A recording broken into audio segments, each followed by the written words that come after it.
तो पार्ट 3 के अंदर हमने देखा था कि केंजाकू ने अपना असली प्लान रिवील कर दिया है गोजो सेंसे की सील्ड एनर्जी को एब्जॉर्ब करके अपनी इवोल्यूशन कंप्लीट करना। एंड यूजी, मेगुमी और यूता अब एक नए मिशन पर थे उसे रोकने के लिए, जबकि सुकुना भी अपनी चाल चलने के लिए एकदम तैयार था। तो चलिए आगे देखते हैं कि क्या होता है, लेकिन उससे पहले अगर तुम्हें ये एपिसोड थोड़ा सा भी पसंद आए तो वीडियो को लाइक जरूर से कर देना एंड सब्सक्राइब भी जरूर से कर देना, क्योंकि इससे हमें मोटिवेशन मिलता है।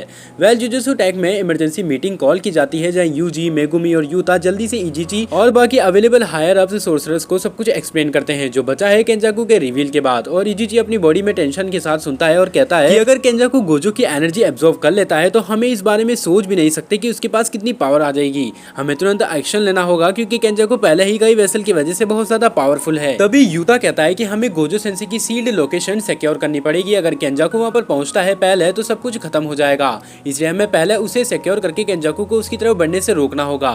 मेगुमी अपनी शिकिगामी समन करता है ट्रैकिंग पर्पस के लिए और कहता है मैं ट्राई करता हूँ सुकुना की लोकेशन भी ट्रेस करने का। अगर वो केंजाकू के साथ टीम अप करता है तो हमें डबल थ्रेट का फेस करना पड़ेगा।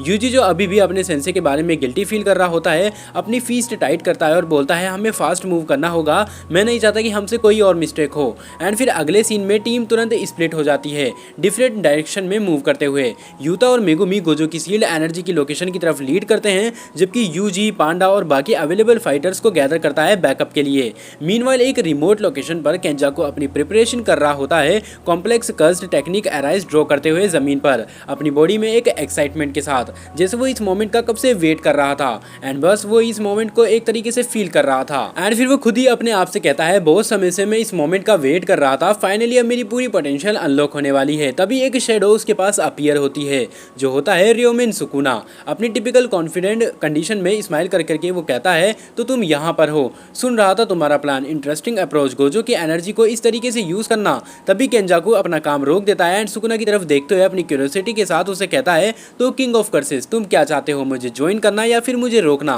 क्योंकि सोच लो, तुम जो भी चाहते हो तुम्हें वो जरूर से मिलेगा, क्योंकि एक गोजो ही था जो तुम्हें रोक सकता था, लेकिन अब कोई नहीं है तो तुम आसानी से इस दुनिया में कुछ भी अचीव कर सकते हो, क्योंकि अब तुम्हें और मुझे रोकने वाला कोई भी नहीं है।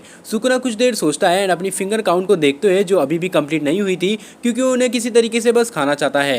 एंड फिर वो कहता है मैं दोनों में इंटरेस्टेड नहीं हूँ, लेकिन मैं देखना चाहता हूँ कि तुम्हारा प्लान कैसे अनफोल्ड होता है, यानी कि कैसे सक्सेसफुल होता है। अगर तुम्हें जेन्युइनली में इतनी पावर मिलती है तो शायद हम कुछ अरेंज कर सकते हैं म्यूचुअल बेनिफिट्स के लिए, जो तुम्हारे और मेरे दोनों के लिए काम होगा एंड काफी ज्यादा बेहतर भी होगा। केंजाकू स्माइल करता है अपना काम कंटिन्यू करते हुए एंड वो कहता है फेयर इनफ, लेकिन मैं तुम्हें वार्न करता हूँ अगर तुम्हें बीच में इंटरफेयर करने की कोशिश करी तो मैं तुम्हें भी इस प्रोसेस के अंदर यूज कर सकता हूँ। तभी सुकुना हंसते हुए अपने कॉन्फिडेंट के साथ बोलता है ट्राई कर सकते हो, लेकिन मैं तुम्हें बता दूं मैं सिर्फ इसलिए ये देखना चाहता हूँ क्योंकि ये काफी ज्यादा एंटरटेनिंग है। अगर चीजें इंटरेस्टिंग नहीं रही तो मैं खुद आगे से इसके अंदर इंटरफेयर कर दूंगा। एंड तभी सीन शिफ्ट होता है वापस जुजुत्सु टेक के अंदर, जहां पर Utah and Megumi finally Gojo की सील्ड एनर्जी की लोकेशन की तरफ पहुंच चुके होते हैं, एक एंशिएंट प्रोटेक्टेड श्राइन में जहां सीलिंग टेक्निक हिस्टोरिकली परफॉर्म की जाती है। जैसे ही वो अंदर एंटर करते हैं उन्हें एक स्ट्रेंज सेंसेशन होती है, जैसे पूरा एरिया किसी पावरफुल कर्स्ड एनर्जी से सैचुरेटेड हो। ये फीलिंग ये गोजो सेंसे की एनर्जी है, लेकिन कुछ अलग ही फील हो रही है। तभी यूता अपनी कटाना रेडी करता है ताकि वो अलर्ट रह सके। हमें अलर्ट रहना होगा, केंजाकू कभी भी अराइव हो सकता है और हम पे हमला भी कर सकता है। एंड वो दोनों श्राइन के अंदर और ज्यादा अंदर जाने लगते हैं, जहां गोजो की सील्ड प्रेजेंस एक मैसिव ग्लोइंग बैरियर के पीछे फील होती है। अपनी रॉ पावर को कंटेन करते हुए अचानक पूरा श्राइन कांपने लगता है और एक पोर्टल जैसी ओपनिंग बनती है उस रूम के सेंटर में, जहां से केंजाकू बाहर आता है क्योंकि वो वहां पर अब पहुंच चुका है। और वो कहता है यूता एंड मेगुमी को वहां पर देखकर कि तुम लोग यहाँ पर पहले ही पहुंच गए हो। वेल, ये काफी ज्यादा इंप्रेसिव है, तुम्हें पता नहीं कि तुम्हें इसके बदले क्या भुगतना पड़ेगा। जब गोजो को ही मैं सील कर चुका हूँ तो तुम मेरे आगे क्या ही टिक पाओगे। मेगुमी अपनी शिकिगामी अटैक लॉन्च करता है केंजाकू को डिस्ट्रैक्ट करने की कोशिश करते हुए एंड यूता अपनी कटाना से हमला करता है, लेकिन केंजाकू अपनी सेंचुरीज की एक्सपीरियंस के साथ इजीली उनके अटैक को डिफ्लेक्ट कर देता है, अपना फोकस बैरियर पर मेंटेन करते हुए। एंड वो कहता है बच्चों, तुम लोग जेन्युइनली सोचते हो कि तुम मुझे रोक सकते हो? मैं सदियों से डिफरेंट बॉडीज यूज कर रहा हूँ, 100 ऑफ टेक्निक्स मास्टर कर चुका हूँ, तुम्हारी ये कोशिश एकदम बेकार है। वो अपने हाथ में बैरियर की तरफ एक एक्सटेंड करता है अपनी कर्स्ड एनर्जी को फोकस करते हुए उसे ब्रेक करने के लिए। बैरियर तभी क्रैक होने लगती है और हल्की सी गोल्डन एनर्जी वहां से लीक होने लगती है। एंड फिर यूता डिसिपरेट होता है, अपनी बॉडी को पूरी तरह कमिट करता है एक ऑल आउट अटैक से, अपनी कटाना को कर्स्ड एनर्जी से चार्ज करते हुए। एंड वो कहता है मैं तुम्हें ये नहीं करने दूंगा। उसका अटैक केंजाकू को हिट करता है, लेकिन सिर्फ एक सरफेस वाउंड क्रिएट करता है जो काफी ज्यादा यूजफुल होता है एंड उसे रोकने के लिए काफी नहीं होता। तभी बैरियर फाइनली पूरी तरह क्रैक होता है और गोजो की सील्ड एनर्जी स्टार्ट होती है केंजाकू के हाथों में फ्लो करने करने से। एंड फिर श्राइन के अंदर गोल्डन एनर्जी केंजाकू की बॉडी में एंटर करना शुरू करती है और उसके चेहरे पर एक अलग ही लेवल का इविल एक्सप्रेशन आता है जैसे पहले कभी नहीं देखा गया था। वो कहता है मैं फील कर सकता हूँ ये पावर, ये सब कुछ जिसके बारे में मैंने अब तक सोचा था। यूता अपनी बॉडी को फोर्स करता है उठने के लिए अपनी इंजरीज के बावजूद अपनी कटाना को वापस पकड़ते हुए और कहता है हमें उसे रोकना ही होगा चाहे कुछ भी हो जाए।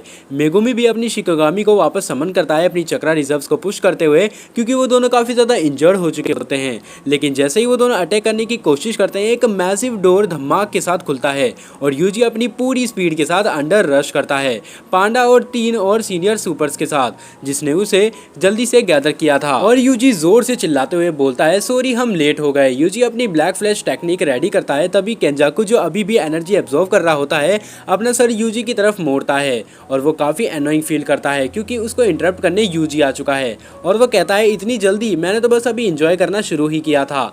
यूजी अपना अटैक लैंड करता है अपनी पूरी पावर के साथ लेकिन केंजाकू की बॉडी अब ऑलरेडी गोजो की एनर्जी को एब्जॉर्व कर चुकी थी काफी हद तक और वो अटैक को इजीली ब्लॉक कर देता है बिना ज्यादा एफर्ट के क्योंकि अब उसके पास गोजो की पावर जो थी।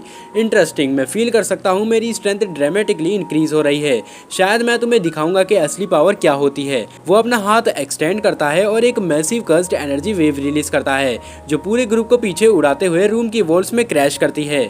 एंड फिर सीनियर सोर्सरेस तुरंत रिकवर करने की कोशिश करते हैं अपनी कंबाइंड टेक्निक यूज करते हुए केंजाकू को कंटेन करने के लिए, लेकिन उसकी ग्रोइंग पावर उनके अटैक्स को इंक्रीजली इनफेक्टिव बना देती है। एंड फिर पांडा अपनी डिफरेंट फॉर्म से स्विच करता है अपनी गोरिल्ला मोड में पावरफुल फिजिकल अटैक्स लॉन्च करते हुए, लेकिन केंजाकू अब गोजो की स्पीड और रिफ्लेक्सिस को भी पोर्शन को एब्जॉर्व कर चुका होता है एंड उसे भी इजीली डोज कर लेता है। ये फीलिंग मैं समझ सकता हूँ अब क्यों गोजो इतना कॉन्फिडेंट एबिलिटीज फील करता था क्योंकि उसके पास अलग ही लेवल की पावर थी। यूजी अपनी बॉडी को फोर्स करते हुए वापस उठने के लिए अपनी फीस्ट टाइट करता है फ्रस्ट्रेशन और डिसेपरेशन के साथ एंड वो कहता है हमें कुछ अलग ट्राई करना होगा, नॉर्मल अटैक से काम नहीं हो रहा है।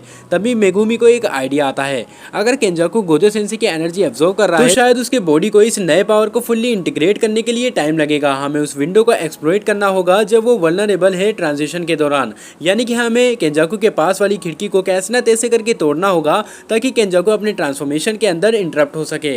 यूता अपना सर हिलाता है, हाँ ये लास्ट और बेस्ट चांस हो सकता है। तो हमें एक कोऑर्डिनेट ऑल आउट अटैक करना होगा एग्जैक्ट मोमेंट पर जब वो सबसे वल्नरेबल होगा।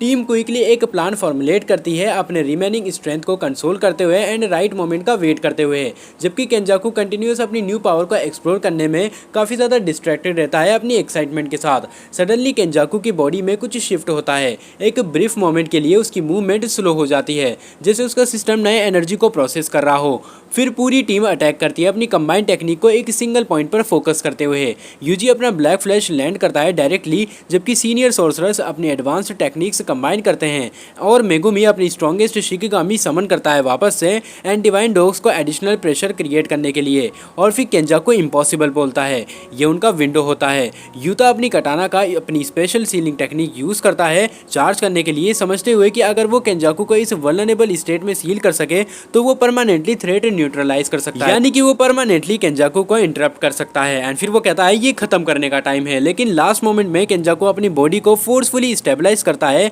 अपनी रॉ विल पावर यूज करता है और यूता के अटैक को पार्शियली ब्लॉक कर देता है खुद की पावर से, ना कि गोजो की पावर से। लेकिन वो पूरी तरीके से ये कंप्लीट नहीं कर पाता है। एंड फिर एक मैसिव एक्सप्लोजन के साथ एनर्जी सब डायरेक्शन में रिलीज होती है और जब डस्ट सेटल होती है केंजाकू अभी भी खड़ा होता है लेकिन विजिबल वीक अपनी बॉडी में मल्टीपल इंजरीज के साथ, और उसकी न्यूली एब्जॉर्ब्ड पावर अब अनस्टेबल फील हो रही होती है एंड वो काफी ज्यादा फ्लिकर कर रही होती है। अभी वो कहता है तुमने मेरी ट्रांसफॉर्मेशन को इनकम्प्लीट कर दिया है, ये पावर ये सब कुछ नहीं है जो मैंने एक्सेप्ट किया था। यूजी अपनी बॉडी जो उसे दर्द दे रही थी उस टाइम भी तब भी अपनी डिटर्मिनेशन मेंटेन करते हुए वो कहता है तुम चलो देखते हैं कि ये लास्ट अटैक तुम्हें रोकने के लिए काफी होगा या फिर नहीं, क्योंकि वो अटैक करने वाला ही होता है। तभी उसी वक्त एक नया प्रेजेंस रूम में फील होता है।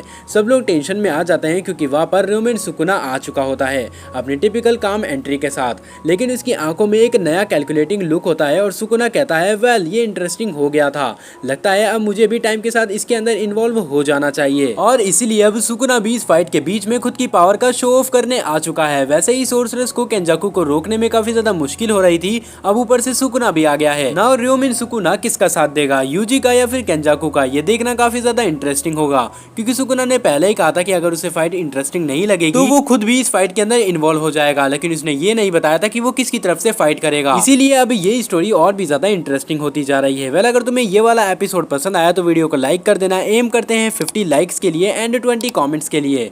एंड कमेंट में एपिसोड के बारे में भी कुछ बता देना कि तुम्हें वीडियो के अंदर क्या सबसे ज़्यादा पसंद आया एंड तुम्हारा बेस्ट मोमेंट कौन सा था एंड क्या कमी लगी, जिसको हम बाद में यानी कि आने वाली वीडियो के अंदर फुलफिल कर सके। एंड चैनल को सब्सक्राइब भी कर देना अगले पार्ट के लिए। बाकी मैं मिलता हूँ तुमसे नेक्स्ट वीडियो के अंदर, तब तक के लिए बाय बाय।